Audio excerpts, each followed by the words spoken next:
Bagaimana bisa kamu mencurahkan seluruh kemampuanmu untuk menjaga tubuh ini, sementara kamu sepenuhnya melalaikan esensi yang murni? Kita seharusnya tidak pernah berputus asa kepada Allah, karena harapan adalah permulaan bagi jalan keselamatan. Hubungan kamu semakin erat dengan budak-budak dunia, maka Sang Terkasih akan marah kepadamu. Siapa yang mengenal dirinya, maka dia akan mengenal Tuhannya.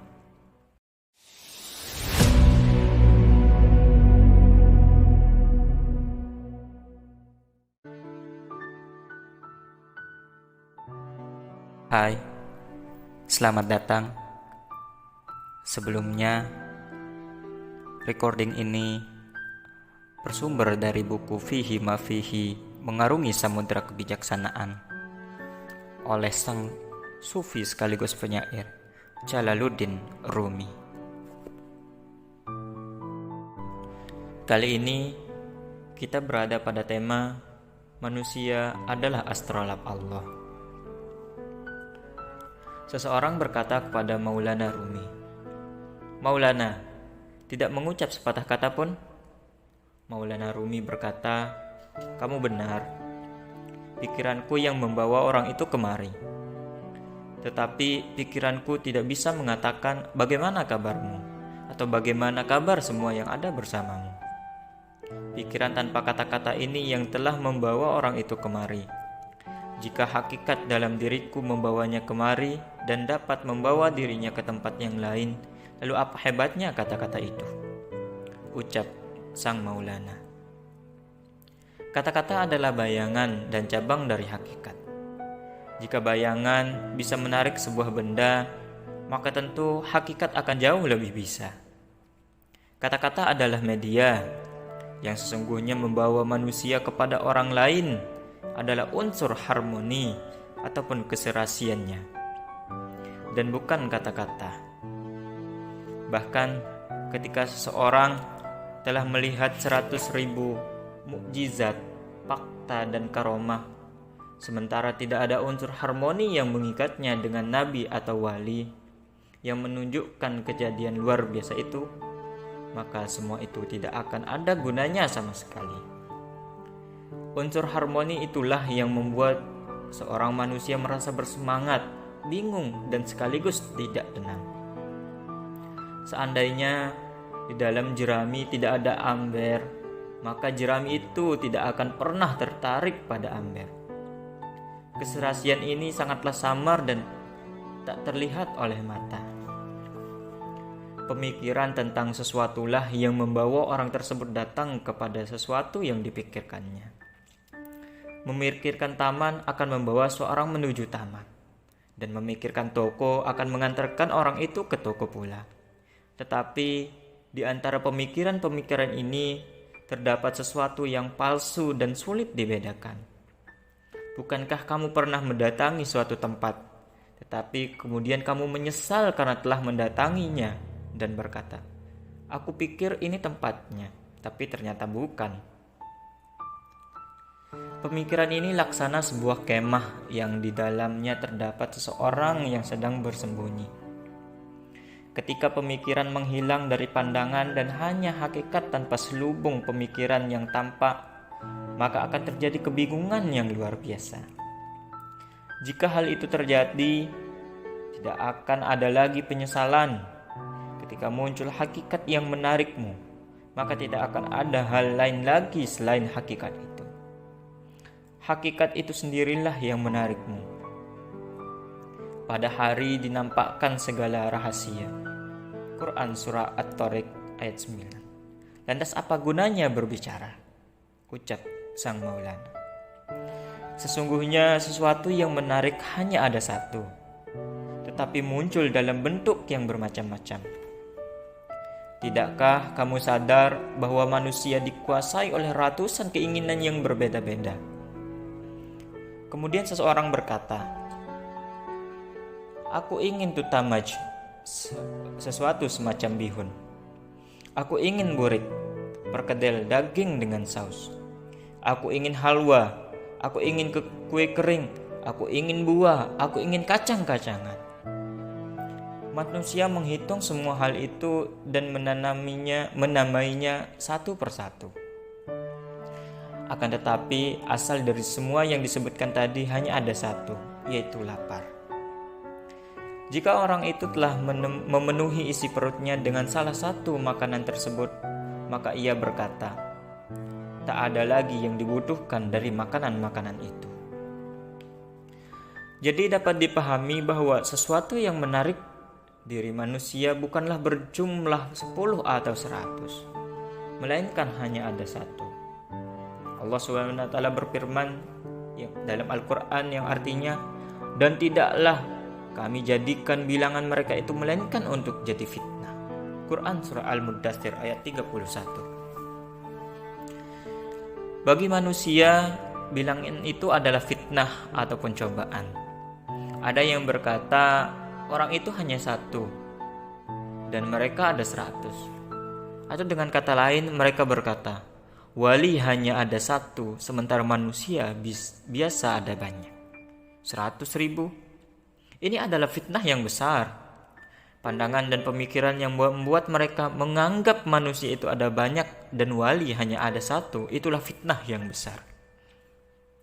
Dan tidaklah kami jadikan bilangan mereka itu melainkan untuk jadi fitnah. Jika sudah demikian, lantas 100 yang mana, 50 yang mana, dan 60 yang mana? Beberapa orang tanpa tangan dan kaki, tanpa akal dan jiwa, bergetar bagaikan jimat ajaib dan air raksa. Mengenai mereka, kamu berkata bahwa mereka berjumlah 60, 100, ataupun 1000.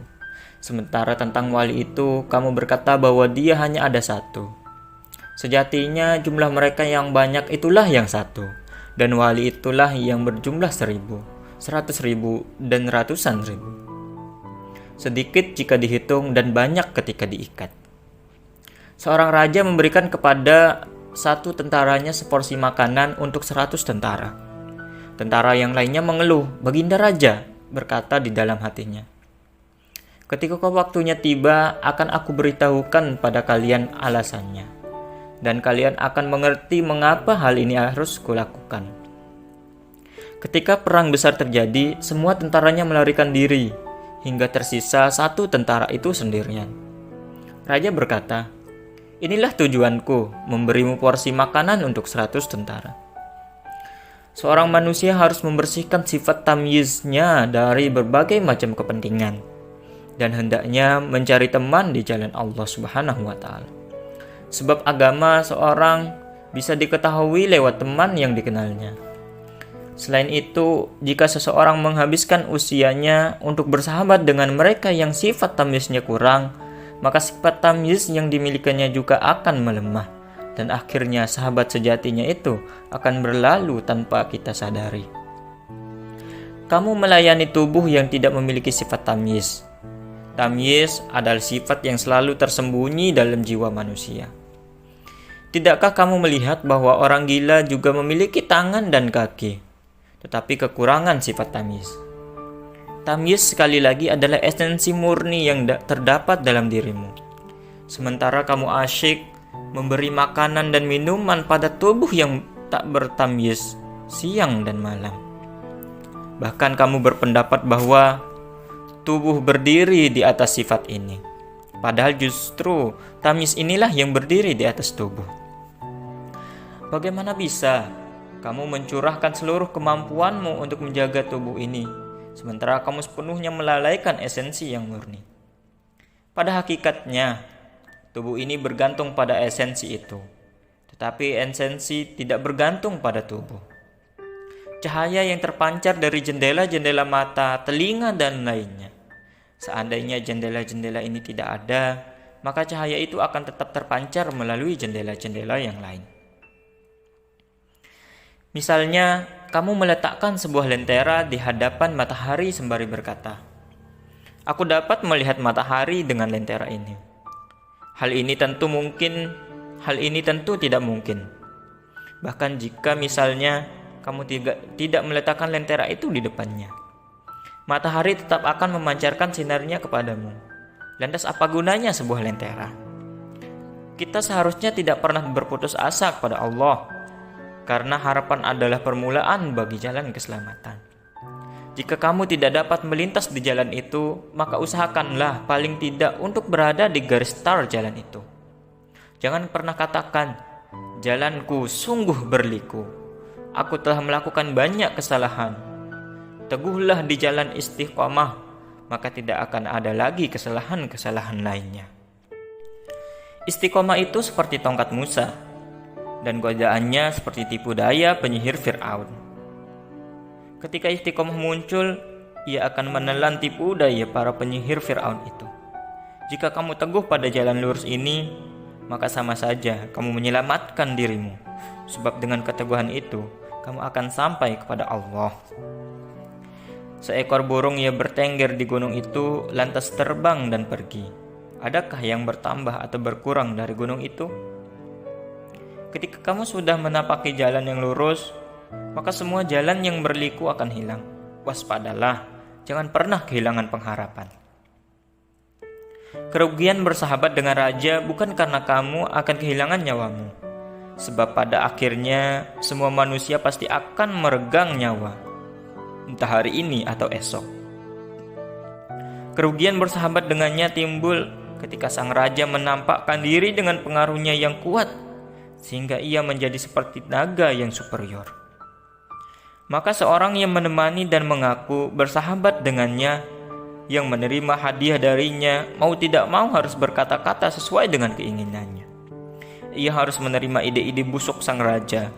Ia juga tidak akan mampu menentang perkataan-perkataan raja tersebut. Dari poin inilah tampak bahayanya bersahabat dengan raja, karena hal semacam itu dapat melukai agama. Ketika kamu memupuk hubungan yang baik dengan sang raja, maka sisi lain yang merupakan esensi dari hidup ini akan menjadi asing bagimu. Saat kamu semakin dekat dengan raja, maka pada sisi yang lain tempat di mana sang terkasih berada akan semakin jauh darimu. Ketika hubungan kamu semakin erat dengan budak-budak dunia dan kamu senantiasa memiliki satu arah dengan mereka, maka sang terkasih akan marah kepadamu. Barang siapa yang membantu orang yang zalim, Allah Subhanahu wa Ta'ala akan memberikan kekuatan kepadanya. Kepergianmu ke arah Allah juga akan membuatmu tertunduk kepadanya. Kapanpun kamu berjalan ke arahnya, maka sebagai balasannya ia akan senantiasa memberikan kekuatan kepadamu. Alangkah sayangnya jika seseorang yang telah meraih pantai samudra hanya merasa puas dengan seteguk atau satu kendi air, sementara ia melalaikan berbagai macam mutiara berkilauan dan ratusan ribu benda-benda indah yang sebenarnya bisa ia dapatkan di dalam samudra itu. Lantas apa gunanya ia mengambil air dari samudra itu? Apa bangganya melakukan hal tersebut bagi mereka yang berakal? Apa yang telah mereka wujudkan? Pada hakikatnya, dunia ini tak ubahnya seperti buih di lautan, dan airnya adalah ilmu-ilmu para wali. Lalu di mana mutiara itu berada? Dunia ini tidak lain dan tidak bukan hanyalah buih yang dipenuhi jerami.